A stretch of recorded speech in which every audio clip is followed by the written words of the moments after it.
What CBDC and digital IDs and vaccine passports will do is they will snap into place a fourth fence. And when that fence snaps into place, we are locked down financially and digitally. I call it digital concentration camps.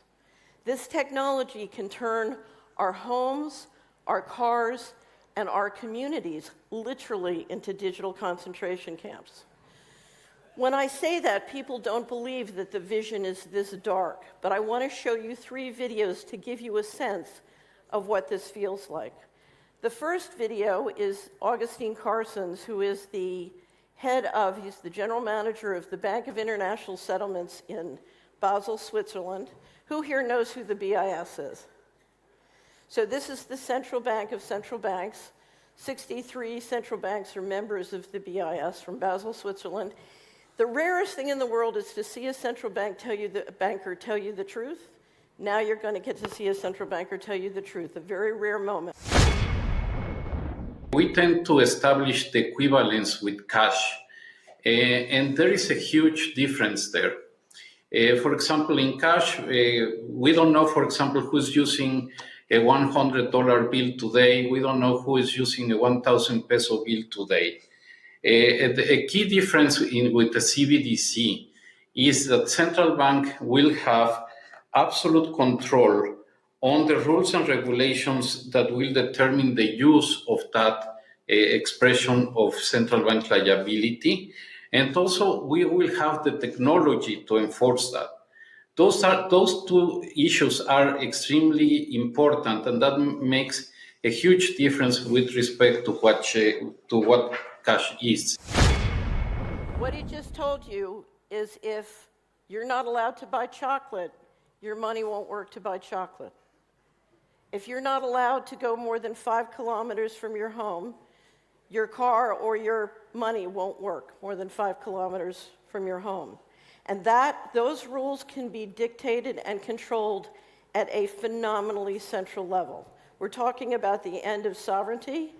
So this is taxation without representation. If I want to double taxes and just take it out of your account, no problem. This is Richard Werner, the top academic scholar in the world on central banking. He wrote the book and did the documentary, The Princes of the Yen, about the Japanese central bank.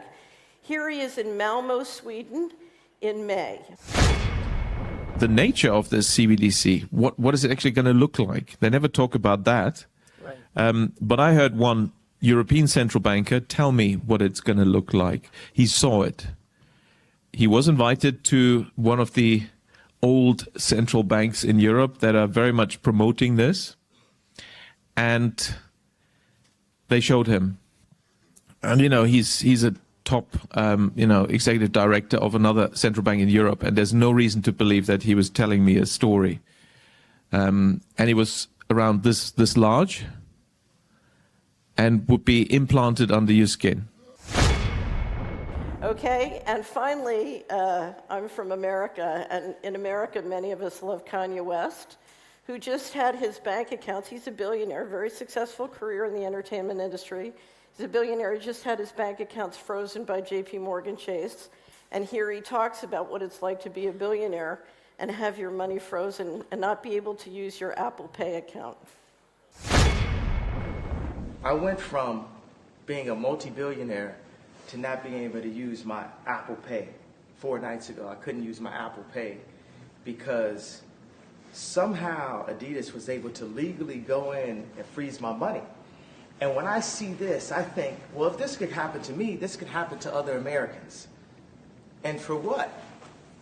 You know, this can happen to an American that didn't even steal anything, that didn't even hurt anyone. FTX blew up in spectacular fashion. It looks like fraud.